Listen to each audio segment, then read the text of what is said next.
जय हिंद। हम बात कर रहे थे क्लास 10th की ज्योग्राफी के चैप्टर 1 के बारे में, और इससे पिछले वाले सेशन में हमने डेवलपमेंट ऑफ रिसोर्सेज के बारे में बात की थी, सस्टेनेबल डेवलपमेंट के बारे में बात की थी। हमने देखा था कि अर्थ समिट कब हुई और एजेंडा 21 क्या है। फिर हमने बात की थी रिसोर्स प्लानिंग के बारे में और समझा था कि इंडिया में रिसोर्स प्लानिंग कैसे की जाती है। और फाइनली हमने पढ़ा था कंजर्वेशन ऑफ रिसोर्सेज के बारे में। इन सभी टॉपिक्स के बारे में बातचीत हमने इससे पिछले वाले सेशन में ख़त्म कर दी थी। आज की बातचीत शुरू करने से पहले वीडियो पे लाइक के बटन को दबा दो। लाइक दबाना ज़रूरी है बिकॉज यूट्यूब वीडियो को कंसिडर करता है और थोड़ा सा पुश कर देता है, तो लाइक का बटन दबा दो। शेयर कर दो अपने सोशल मीडिया हैंडल्स पे, व्हाट्सएप वगैरह पे अपने फ्रेंड्स को, या जो भी लोग इससे रिलेटेड पढ़ाई कर रहे हैं उनको शेयर कर दो, और चैनल को सब्सक्राइब कर लो। देखो शुरू करते हैं। सबसे पहले हम बात करेंगे लैंड रिसोर्सेज के बारे में। लैंड बेहद इंपॉर्टेंट रिसोर्स है बिकॉज हम लैंड के ऊपर रहते हैं। हमारी जितनी भी इकोनॉमिक एक्टिविटीज़ हैं उनको लैंड सपोर्ट करती है। लैंड को बहुत अलग अलग तरीके से यूज़ किया जाता है। दो चीज़ें बेहद इंपॉर्टेंट हैं। एक तो land is a natural resource. कैसा रिसोर्स है? नेचुरल रिसोर्स है, इसमें तो कोई दिक्कत होनी नहीं चाहिए। और दूसरा, land is finite. Land limited है। दुनिया भर में जो लैंड है वो लिमिटेड है। ऐसा नहीं है कि हमारे पास अनलिमिटेड लैंड है। और इस कॉन्टेक्स्ट में ये बात ज़्यादा इंपॉर्टेंट हो जाती है कि हमें लैंड रिसोर्स को बहुत जुडिशियसली यूज़ करना चाहिए। लिमिटेड लैंड है और दूसरी तरफ पॉपुलेशन बढ़ती जा रही है, तो हम ऐसा नहीं कर सकते हैं कि बिना सोचे समझे एग्रीकल्चर के अंडर जो एरिया है उसको बढ़ा दें, या बिना सोचे समझे रहने के लिए जो जगह है उसको इंक्रीज कर दें। सबको बैलेंस करना पड़ेगा, और इसके लिए ज़रूरी है कि इस लैंड रिसोर्स को, इसके यूज़ को हम बहुत केयरफुली प्लान करें। दो चीज़ें, एक तो लैंड कैसा रिसोर्स है? नेचुरल रिसोर्स है, और दूसरा लैंड जो है वो फाइनाइट है। वेरियस चीज़ों के लिए लैंड को यूज़ किया जाता है। जैसे नेचुरल वेजिटेशन को लैंड सपोर्ट करता है, एग्रीकल्चर को लैंड सपोर्ट करता है, वाइल्ड लाइफ, ह्यूमन लाइफ इस लैंड के ऊपर एग्जिस्ट करती है। हमारी जितनी भी इकोनॉमिक एक्टिविटीज़ हैं वो लैंड के ऊपर होती हैं। ट्रांसपोर्ट सिस्टम, कम्युनिकेशन सिस्टम, हमारा जितना भी कंस्ट्रक्शन है वो सब कहाँ हो रहा है? लैंड के ऊपर हो रहा है। और क्योंकि लैंड फाइनाइट है तो ज़रूरी हो जाता है कि हम लैंड के यूज़ को बहुत केयरफुली प्लान करें। ये बेसिक इंट्रोडक्शन हो गया।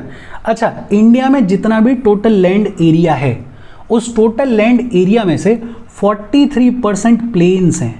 43% of the total land area in India is plains. और प्लेन्स की अपनी इंपॉर्टेंस है। प्लेन्स के ऊपर एग्रीकल्चर होता है, प्लेन्स के ऊपर कंस्ट्रक्शन होता है, प्लेन्स पे पॉपुलेशन ज़्यादा रहती है बिकॉज प्लेन्स के ऊपर रहना बेहद ईजी होता है। टोटल लैंड एरिया का 43% प्लेन्स हैं। टोटल लैंड एरिया का 30% माउंटेन्स हैं, और माउंटेन्स की अपनी इंपॉर्टेंस है। जैसे हमारे हिमालयाज़ हैं वो बहुत सारी रिवर्स का वाटर सोर्स हैं। माउंटेन्स टूरिज्म का बड़ा इंपॉर्टेंट स्पॉट होते हैं। माउंटेन्स इकोलॉजी को सपोर्ट करने के लिए, इकोसिस्टम को बैलेंस करने के लिए बड़ा इंपॉर्टेंट रोल प्ले करते हैं। इंडिया के टोटल लैंड एरिया में से 43% प्लेन्स हैं, 30% माउंटेन्स हैं और 27% प्लेट्यूज़ हैं। और ये जो हमारे प्लेट्यूज़ हैं वो मिनरल्स में रिच हैं, फॉसिल फ्यूल्स में रिच हैं और फॉरेस्ट में रिच हैं। बेसिक बातचीत, एक तो अपन क्या कह रहे हैं कि land is a natural resource, और दूसरा लैंड जो है वो फाइनाइट रिसोर्स है। और क्योंकि लैंड फाइनाइट रिसोर्स है इसलिए बेहद ज़रूरी हो जाता है कि हम लैंड को जुडिशियसली सोच समझ के यूज़ करें, उसके यूज़ को केयरफुली प्लान करें।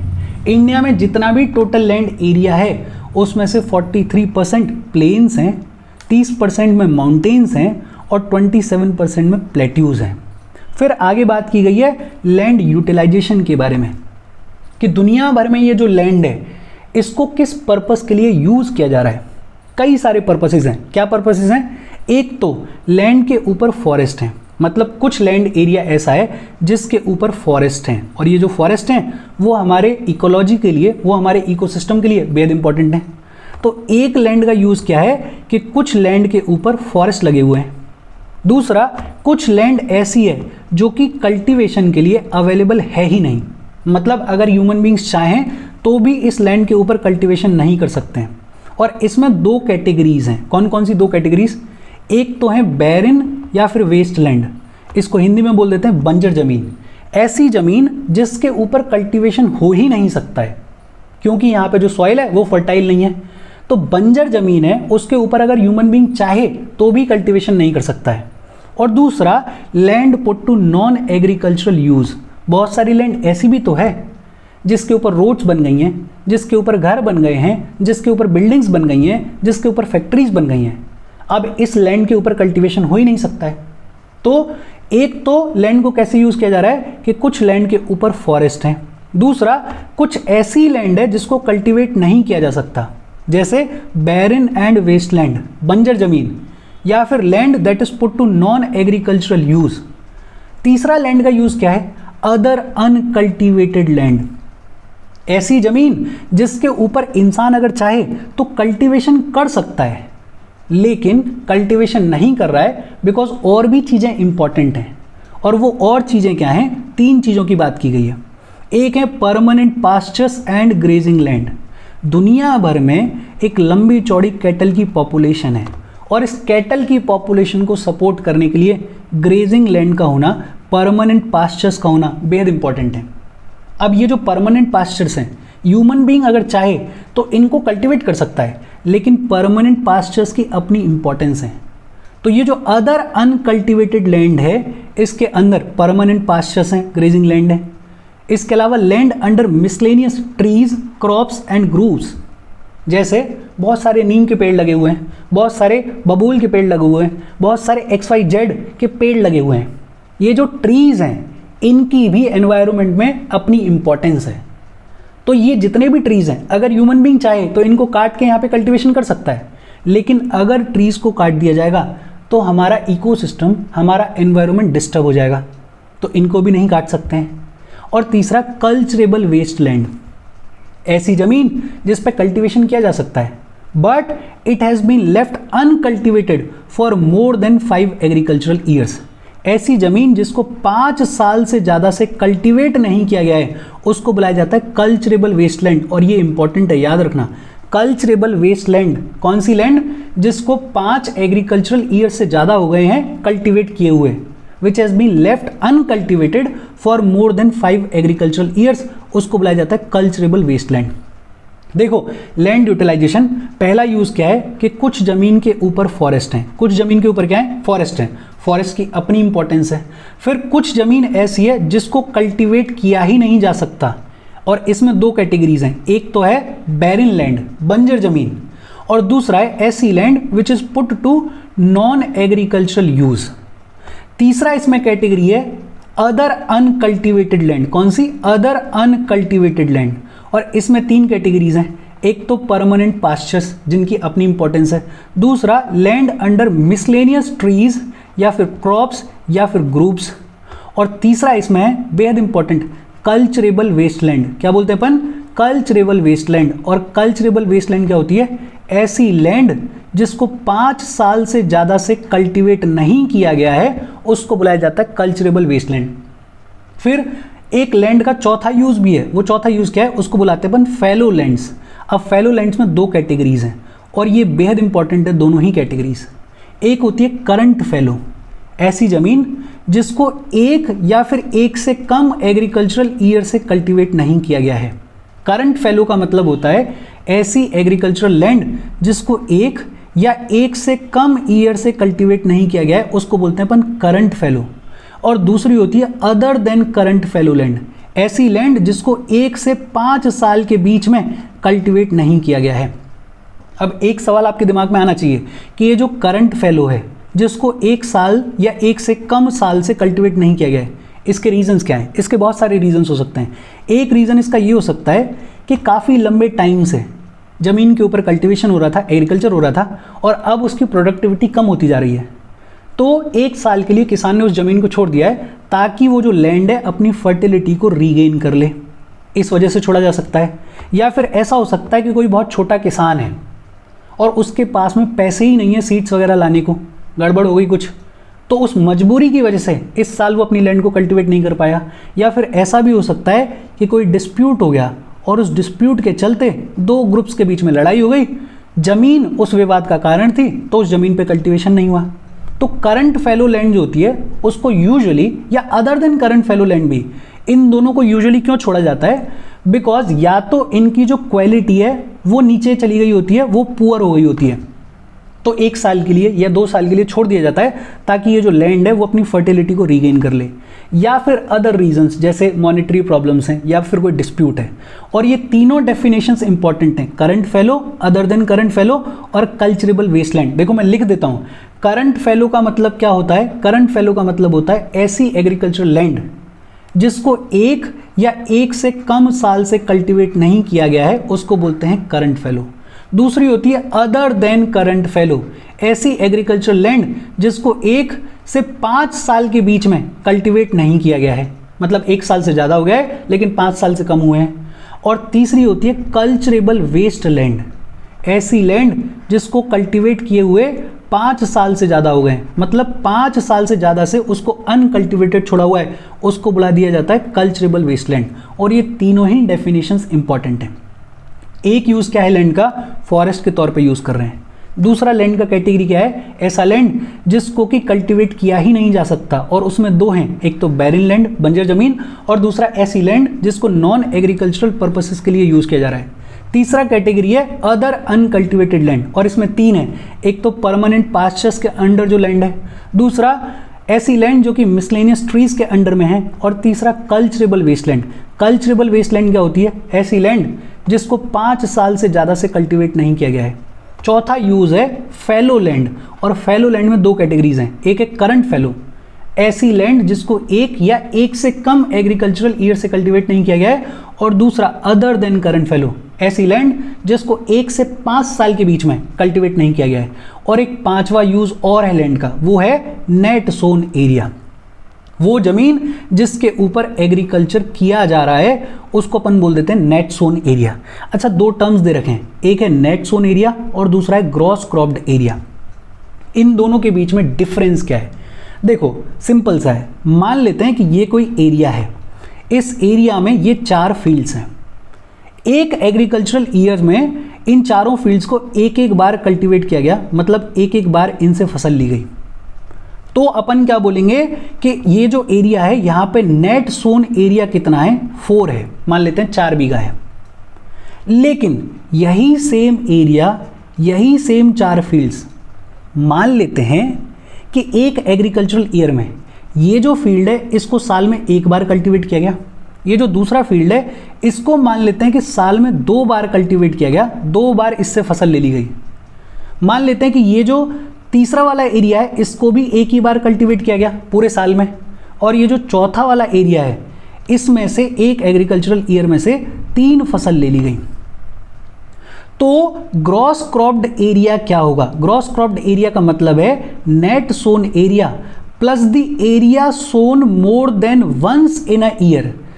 एक तो नेट सोन एरिया और उसमें ऐड कर दो उस एरिया को जिसको एक एग्रीकल्चरल ईयर में 1 बार से ज़्यादा सो किया गया है, जिसमें 1 बार से ज़्यादा फसल ली गई है। जैसे अपने इस एग्जाम्पल में नेट सोन एरिया कितना है? 4 फील्ड्स हैं, चारों को कम से कम 1 बार तो कल्टीवेट किया ही गया है, तो नेट सोन एरिया कितना है? 4 है। लेकिन वो एरिया जो कि 1 से ज़्यादा बार सो किया गया है वो कौन सा है? एक तो ये वाला है, एक ये वाला है। इस ऊपर वाले को 2 बार किया गया है, इसमें से जो एक पार्ट है वो तो यहाँ पे आ गया नेट सोन एरिया में, एक पार्ट बचा। और ये जो नीचे वाला एरिया है जिसको 3 बार कल्टीवेट किया गया था, इसमें से एक पार्ट तो आ गया नेट सोन एरिया में, 2 बार और एक्स्ट्रा कल्टीवेट किया गया। मतलब जो ग्रॉस क्रॉप्ड एरिया है वो कितना है इसका? 7। समझो बात को, नेट सोन एरिया का मतलब है टोटल एग्रीकल्चरल एरिया, जितने एरिया पे कम से कम 1 बार एग्रीकल्चर हुआ है पूरे साल में उसको बोल देते हैं अपन नेट सोन एरिया। और ग्रॉस क्रॉप्ड एरिया का मतलब क्या है? Net sown area plus the area sown more than once in an agricultural year, उसको बोल देते हैं ग्रॉस क्रॉप्ड एरिया।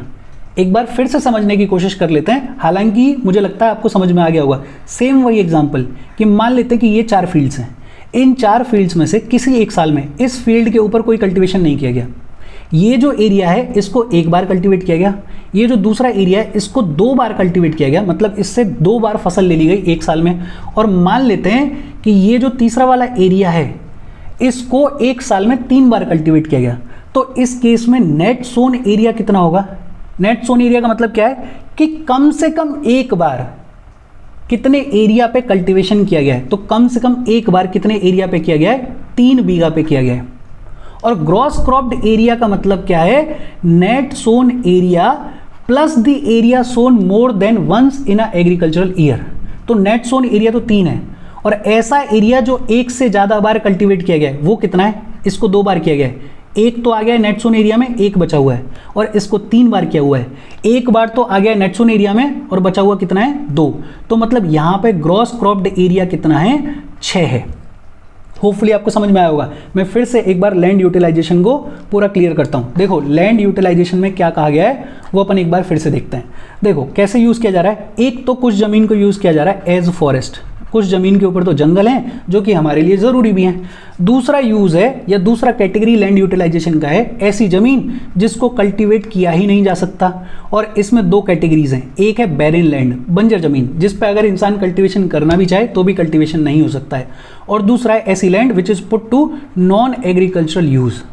तीसरा लैंड यूटिलाइजेशन है अदर अनकल्टिवेटेड लैंड, और इस अदर अनकल्टिवेटेड लैंड में एक तो आते हैं परमानेंट पास्चर्स जो कि हमारी कैटल के लिए बेहद ज़रूरी है। दूसरा ऐसी लैंड जो कि मिसलेनियस ट्रीज या फिर ग्रुप्स के अंडर में आती है, और तीसरा इसमें बेहद important culturable waste land. Culturable waste land मतलब ऐसी लैंड जिसको कि 5 से ज़्यादा एग्रीकल्चरल ईयर से कल्टीवेट नहीं किया गया है, उसको बोल देते हैं कल्चरेबल वेस्ट लैंड। चौथा लैंड का यूटिलाइजेशन है फैलो लैंड। क्या है? Fallow land. और फैलो लैंड में 2 कैटेगरीज हैं। एक है करंट फैलो, ऐसी लैंड जिसको एक या एक से कम एग्रीकल्चरल ईयर से कल्टीवेट नहीं किया गया है, उसको बोल देते हैं करंट फैलो।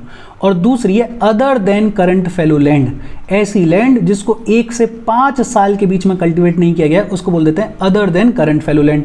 और पांचवा लैंड का यूटिलाइजेशन है net sown area. Net sown area का मतलब क्या है? ऐसा एग्रीकल्चरल एरिया जिसको कम से कम साल में 1 बार कल्टीवेट किया गया है, उसको बोल देते हैं अपन नेट सोन एरिया। और इसी में एक और टर्म है gross cropped area. Gross cropped area का मतलब क्या है? Net sown area plus the area which is sown more than once in a agricultural year, उसको अपन बोल देते हैं gross cropped area. Land resources और लैंड यूटिलाइजेशन की बात आपको समझ में आ गई होगी। फिर बात आती है land use pattern in India. हमारे कंट्री में जितनी भी लैंड है उसको यूज़ करने का पैटर्न क्या रहा है over the period of time, वो अपन देखेंगे। देखो किसी भी लैंड को किस तरीके से यूज़ किया जाएगा वो 2 चीज़ों से डिटरमाइन होती है। एक तो फिजिकल फैक्टर्स से और दूसरा ह्यूमन फैक्टर्स से। फिजिकल फैक्टर्स में क्या आता है? जैसे टोपोग्राफी कैसी है, भाई वहाँ पे माउंटेन्स हैं या प्लेन्स हैं या प्लेट्यूज हैं, मतलब टोपोग्राफी कैसी है। फॉर एग्जाम्पल अगर माउंटेन्स हैं तो बट ऑब्वियस सी बात है कि वहाँ पे एग्रीकल्चर नहीं होगा, कोई और चीज़ होगी। फिर टोपोग्राफी के अलावा क्लाइमेट, वहाँ पे क्लाइमेट कैसा है? अगर फेवरेबल क्लाइमेटिक कंडीशंस हैं तो हो सकता है एग्रीकल्चर ज़्यादा हो। अगर फेवरेबल क्लाइमेटिक कंडीशंस नहीं है, जैसे डेजर्ट है, तो हो सकता है वहाँ पे कोई भी एक्टिविटी ना हो या बहुत रेयर एक्टिविटीज़ हों। और तीसरा सॉइल टाइप वगैरह, जैसे सॉइल कैसी है? अगर डेजर्ट सॉइल है तो एग्रीकल्चर नहीं होगा, अगर एल्यूवियल सॉइल है तो बहुत इंटेंस एग्रीकल्चर होगा। तो किसी भी लैंड को किस तरीके से यूज़ किया जाएगा उसमें एक इम्पॉर्टेंट रोल प्ले करते हैं फिजिकल फैक्टर्स, और दूसरा ह्यूमन फैक्टर्स कि पॉपुलेशन कैसी है किसी एरिया में, पॉपुलेशन की डेंसिटी कैसी है। फॉर एग्जांपल किसी कंट्री में लैंड या एग्रीकल्चर बहुत अच्छे से होता है लेकिन वहाँ पे पॉपुलेशन बेहद कम है, तो लैंड को बहुत इंटेंसली यूज़ किया जाएगा या बहुत लाइटली यूज़ किया जाएगा? बट ऑब्वियस सी बात है बहुत लाइटली यूज़ किया जाएगा। लेकिन हमारी जैसी कंट्री जहाँ पे पॉपुलेशन बहुत ज़्यादा है, इनफैक्ट सबसे ज़्यादा है, वहाँ पे यूपी में, बिहार में, जहाँ पॉपुलेशन सबसे ज़्यादा है, पॉपुलेशन डेंसिटी हद से ज़्यादा है, वहाँ पे एग्रीकल्चर बहुत इंटेंस किया जाता है। तो लैंड का यूज़ पॉपुलेशन डेंसिटी के हिसाब से भी डिटरमाइन हो रहा है। टेक्नोलॉजिकल क्वालिटीज़ कैसी हैं, कैपेबिलिटीज़ कैसी हैं?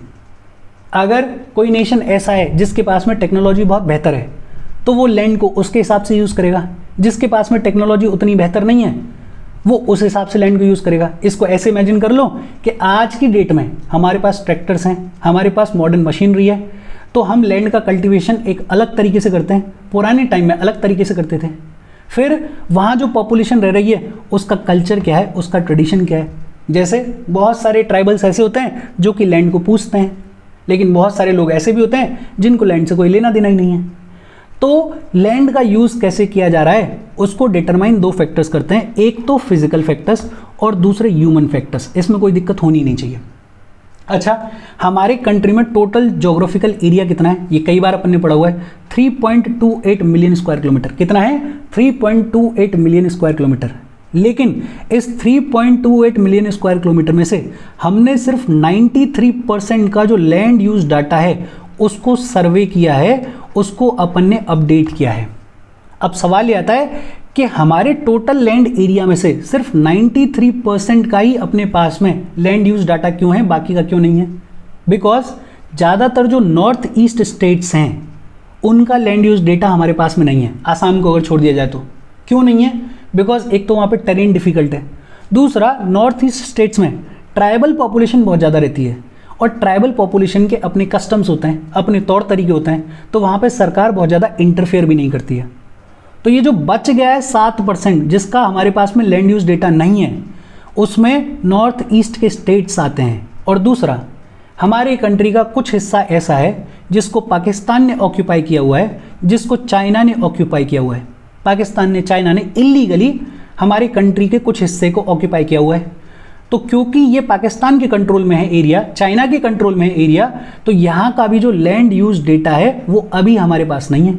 जब इस लैंड को हम अपने कंट्रोल में ले लेंगे तो इसका लैंड यूज डेटा हमारे पास में आ जाएगा। तो दो चीज़ें, एक तो टोटल ज्योग्राफिकल एरिया कितना है हमारा, 3.28 मिलियन स्क्वायर किलोमीटर। इस 3.28 मिलियन स्क्वायर किलोमीटर में से सिर्फ 93% लैंड एरिया का, टोटल ज्योग्राफिकल एरिया का लैंड यूज डेटा हमारे पास में है। इसमें कोई दिक्कत आपको होनी ही नहीं चाहिए। अब अपन देखते हैं कि over the period of time ये जो लैंड है इसका यूज का पैटर्न क्या रहा है। ये जो फिगर दे रखा है ये थोड़ा पुराना डेटा है, अपन लेटेस्ट वाले डेटा के हिसाब से चीज़ों को देखेंगे। अपने पास जो डेटा है वो है 2017 का। कब का है? 2017 का डेटा है। देखो पैटर्न क्या रहा है उसको भी अपन यहीं से समझते जाएंगे।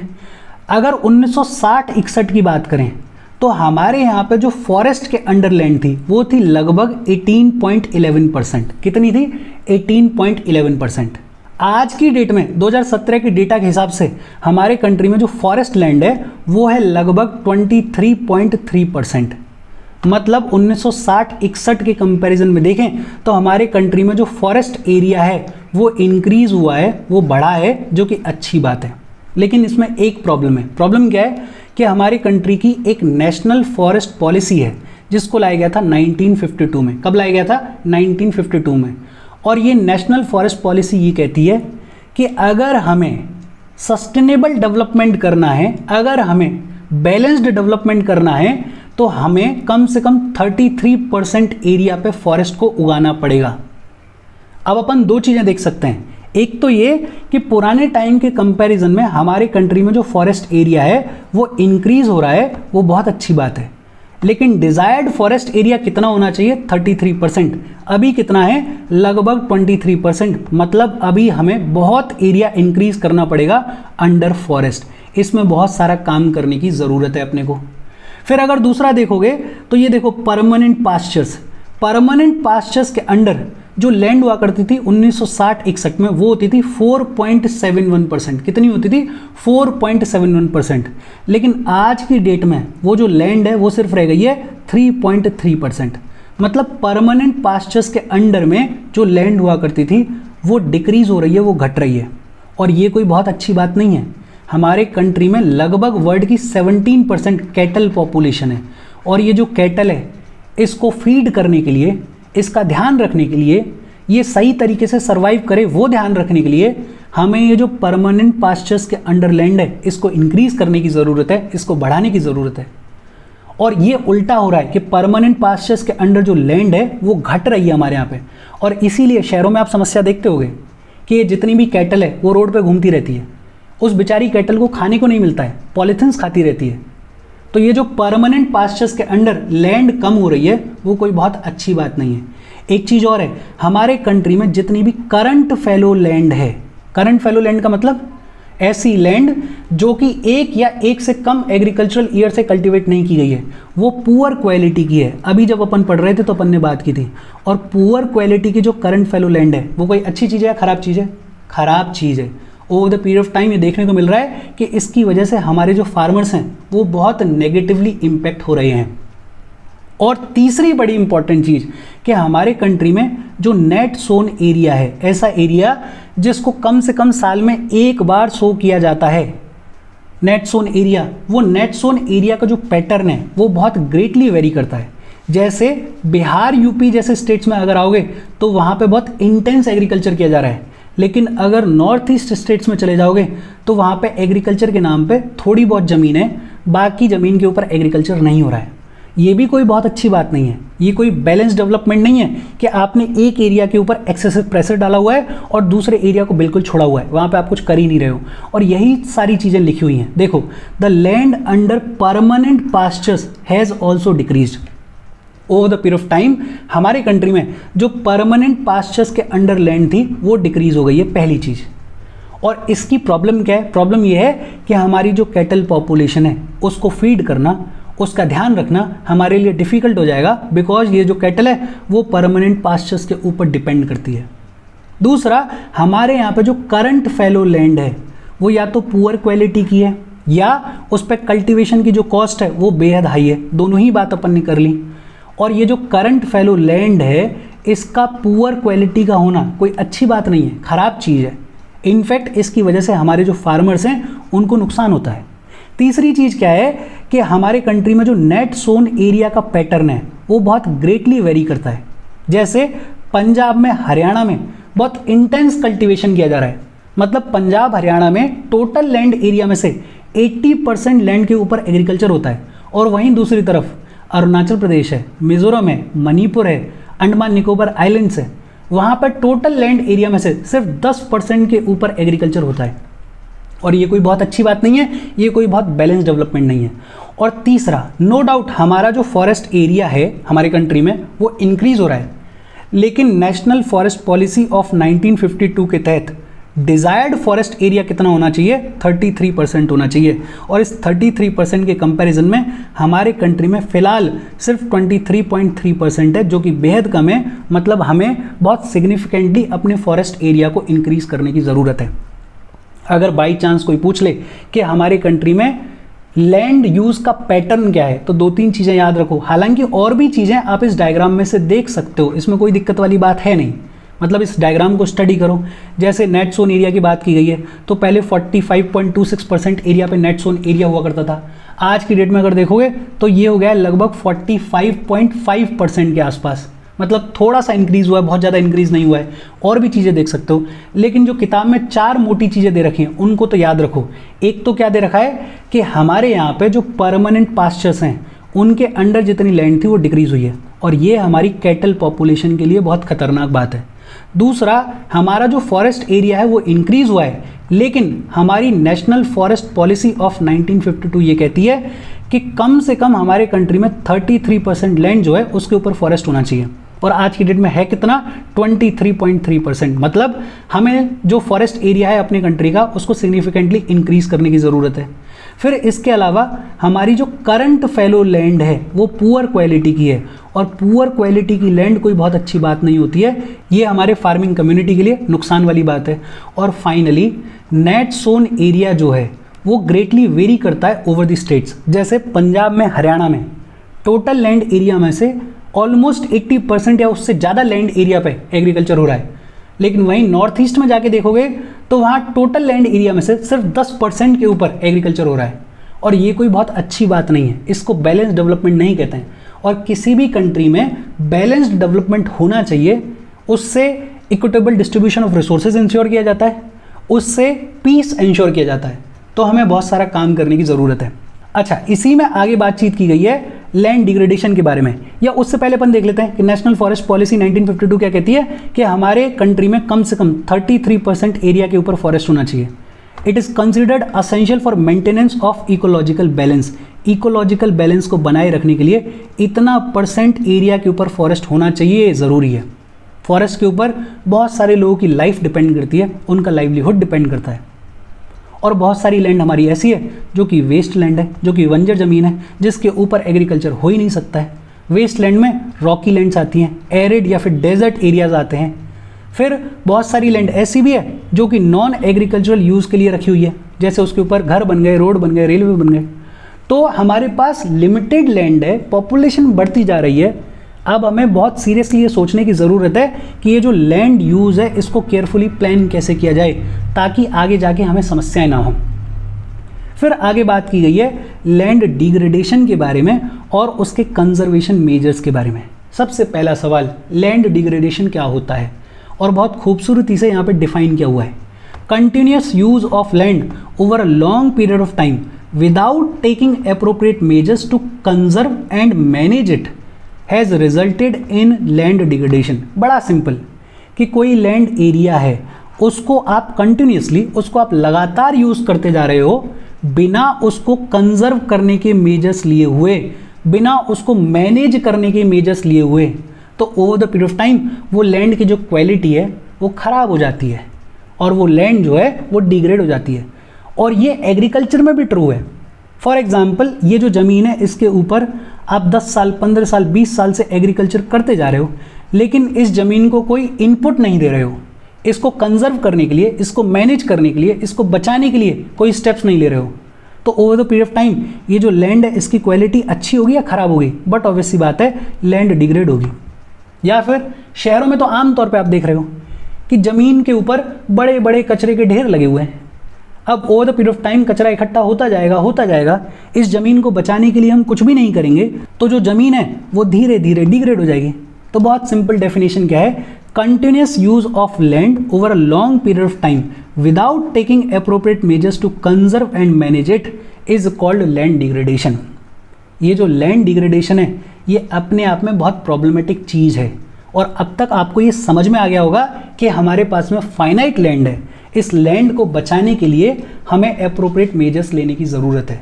इनफैक्ट ये जो लैंड है इसको हमने पास्ट जनरेशन से इनहेरिट किया है और फ्यूचर जनरेशन्स को हमें हैंड ओवर करना है इस लैंड को, और हम इस लैंड को किस स्थिति में अपने फ्यूचर जनरेशन्स को देंगे वो डिटरमाइन करेगा कि आगे हमारे फ्यूचर जनरेशन्स का फ्यूचर कैसा रहने वाला है। 95% जो हमारी बेसिक नीड्स हैं, जैसे फूड है, जैसे शेल्टर है, जैसे क्लोथिंग है, वो सब कहाँ से डिटरमाइन होती हैं, वो सब कहाँ से ऑब्टेन होती हैं? लैंड के ऊपर से ऑब्टेन होती हैं। और ह्यूमन एक्टिविटीज़ ने over the period of time land को डिग्रेड किया है। ये जो लैंड के डिग्रेडेशन का पेस है इसको और ज़्यादा एग्रीवेट किया है। हमारी कंट्री में आज की डेट में about 130 million hectare land is degraded. सोचो 130 मिलियन हेक्टेयर लैंड हमारे कंट्री में डिग्रेडेड है, और इस 130 मिलियन हेक्टेयर लैंड में से 28% जो है वो फॉरेस्ट डिग्रेडेड एरिया है। ऐसा एरिया जहाँ पे फॉरेस्ट होता था या फॉरेस्ट होता है, लेकिन वहाँ पे over the period of time land degrade हो गई है बिकॉज ऑफ ह्यूमन एक्टिविटीज़। 56% जो है वो वाटर इरोडेड एरिया है। वाटर के इरोजन की वजह से जो लैंड डिग्रेडेशन हुआ है वो कितना है? 56%। और सबसे ज़्यादा जो लैंड का डिग्रेडेशन है वो इसी रीजन की वजह से होता है। और बाकी जो एरिया बचा हुआ है वो कुछ सलाइन है, कुछ एल्कलाइन डिपॉजिट्स की वजह से वहाँ पे भी जुडिशियस यूज़ नहीं किया जा रहा है लैंड का। ह्यूमन एक्टिविटीज़ जिनकी वजह से लैंड डिग्रेडेशन होता है, और ये इंपॉर्टेंट है आंसर लिखने के लिए। कोई भी मेंस का आंसर आप लिखोगे तो उसमें ये इंपॉर्टेंट है, ह्यूमन एक्टिविटीज़ जिनकी वजह से लैंड में डिग्रेडेशन हुआ है, लैंड की क्वालिटी ख़राब हुई है, वो कौन कौन से हैं? डिफॉरेस्टेशन, पेड़ काटे जा रहे हैं बिना सोचे समझे, बिना एनवायरनमेंट, इकोलॉजी, लैंड की परवाह किए हुए डिफॉरेस्टेशन किया जा रहा है। देखो होता क्या है, जब पेड़ लगा रहता है तो पेड़ की जो जड़ें हैं वो ज़मीन को पकड़ के रखती हैं, वहाँ पे इरोजन नहीं होता। लेकिन जब पेड़ को काट दिया जाता है तो जरा सी विंड आएगी या जरा सा पानी फ्लो करेगा तो वो विंड, वो वाटर इस लैंड को, इस मिट्टी को अपने साथ में बहा के ले जाएंगे। Over the period of time land degrade हो जाएगी। तो एक जो सबसे बड़ा रीज़न है वो क्या है? डिफॉरेस्टेशन। दूसरा ओवर ग्रेजिंग। अब ओवर ग्रेजिंग क्यों हो रहा है? क्योंकि परमानेंट पास्चर्स के अंडर जो लैंड है वो घटती जा रही है। अब हमारी कैटल को तो भूख लगी रही है ना, कैटल को तो खाना चाहिए, तो बेचारी क्या करती है? ओवर ग्रेजिंग करती है। माइनिंग एंड क्वेरिंग, ये बहुत बड़ी समस्या है कि माइनिंग करेंगे लेकिन माइंस को खुला छोड़ देंगे। माइनिंग की वजह से जो डस्ट उड़ रही है वो dust over the period of time deposit हो जाएगी फर्टाइल लैंड के ऊपर और फिर लैंड को खराब करेगी। तो ये बहुत सारी ह्यूमन एक्टिविटीज़ हैं जिनकी वजह से over the period of time land degrade हो रही है।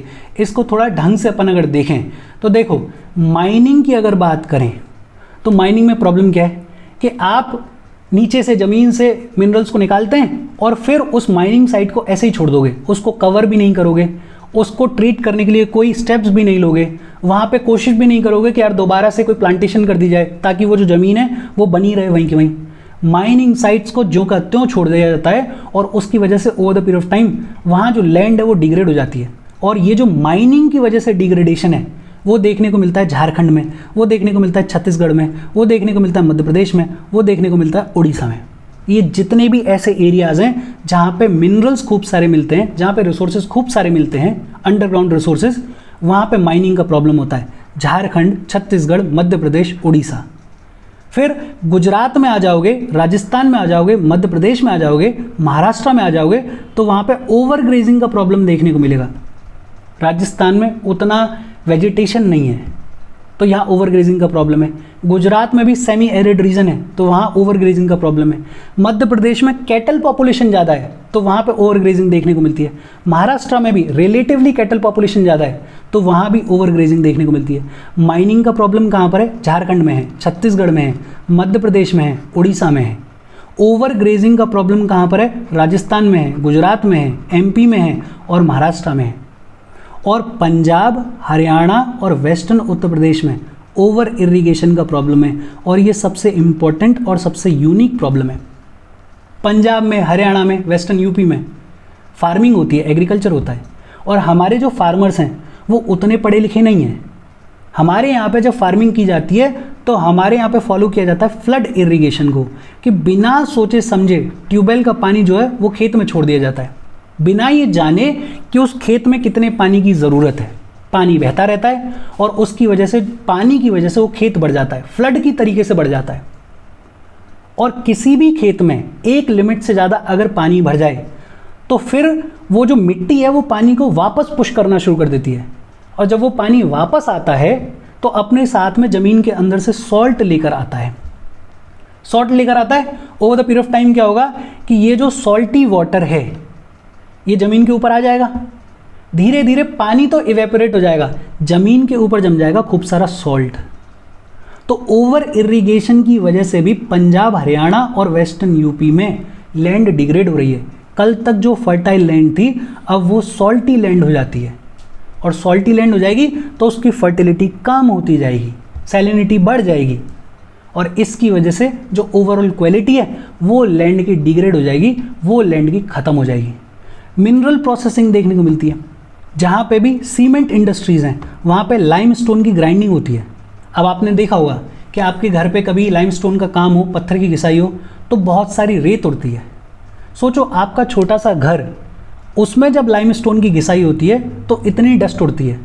लार्ज स्केल पे सीमेंट इंडस्ट्री के लिए जब लाइमस्टोन की ग्राइंडिंग की जाती होगी तो कितना अमाउंट में डस्ट उड़ती होगी और वो जो डस्ट है वो आसपास की फर्टाइल लैंड के ऊपर जाके जमने की शुरुआत कर देती है और over the period of time ये जो डस्ट है ये जमती रहती है, जमती रहती है, जमती रहती है और इसकी वजह से जो ओवरऑल क्वालिटी ऑफ सॉइल है, जो ओवरऑल क्वालिटी ऑफ लैंड है वो डिग्रेड हो जाती है।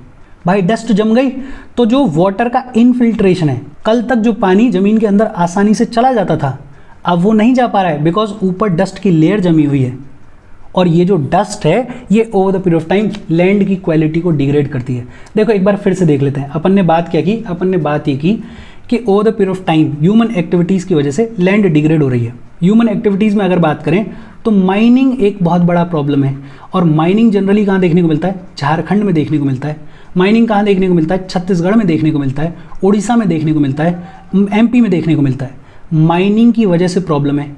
माइनिंग के अलावा हमारे यहाँ पे एक प्रॉब्लम है ओवर ग्रेजिंग की और ओवर ग्रेजिंग की वजह से भी जो हमारी लैंड की क्वालिटी है वो डिग्रेड हो रही है। ओवर ग्रेजिंग कहाँ देखने को मिलती है? राजस्थान में देखने को मिलती है, गुजरात में देखने को मिलती है, एमपी में देखने को मिलती है, महाराष्ट्र में देखने को मिलती है। फिर इसके अलावा एक प्रॉब्लम ओवर इरिगेशन का भी है जिसकी वजह से हमारी जो लैंड है वो डिग्रेड हो रही है। ओवर इरिगेशन कहाँ देखने को मिलता है? पंजाब में देखने को मिलता है, हरियाणा में देखने को मिलता है और वेस्टर्न यूपी में देखने को मिलता है। फिर ये जितना भी लाइमस्टोन वगैरह की ग्राइंडिंग होती है उसकी वजह से डस्ट जम जाती है और डस्ट की वजह से भी over the period of time हमारी जो लैंड की क्वालिटी है वो डिग्रेड हो रही है। इंडस्ट्रीज़ जो हैं उनसे जो वेस्ट रिलीज होता है वो भी बड़ा मेजर सोर्स है लैंड के डिग्रेडेशन का और वाटर के पॉल्यूशन का। अब तरीका क्या है? तरीका बड़ा सिंपल है। देखो डिफॉरेस्टेशन समस्या है, पेड़ काटे जा रहे हैं, सॉल्यूशन क्या है, एफॉरेस्टेशन। पेड़ लगाओ, जितने ज़्यादा हो सकते हैं उतने ज़्यादा पेड़ लगाओ। समस्या है डिफॉरेस्टेशन, सॉल्यूशन क्या है, एफॉरेस्टेशन, पेड़ लगाओ। समस्या है ओवर ग्रेजिंग, सॉल्यूशन क्या है, proper management of grazing grounds, कि आप ग्रेजिंग ग्राउंड्स को बढ़ाओ और ज़्यादा एरियाज पे ग्रेजिंग ग्राउंड्स को लगाओ। अगर आप प्रॉपरली ग्रेजिंग ग्राउंड्स को मैनेज करोगे तो ये जो ओवर ग्रेजिंग का प्रॉब्लम है ये सॉल्व हो जाएगा। समस्या क्या है कि साहब लैंड जो है उसमें इरोजन बढ़ता जा रहा है, या डेजर्टिफिकेशन ऑफ सॉइल हो रहा है, डेजर्ट जो है वो इंक्रीज होते जा रहे हैं, या फिर डस्ट जो है वो ज़्यादा जमती जा रही है। सॉल्यूशन क्या है कि आप शेल्टर बेल्ट्स लगाओ। शेल्टर बेल्ट्स की बातचीत हमने शायद 7th क्लास के एक चैप्टर में की है। शेल्टर बेल्ट्स का मतलब क्या होता है, मतलब क्या है, ये मान लेते हैं कि ये डेजर्ट एरिया है।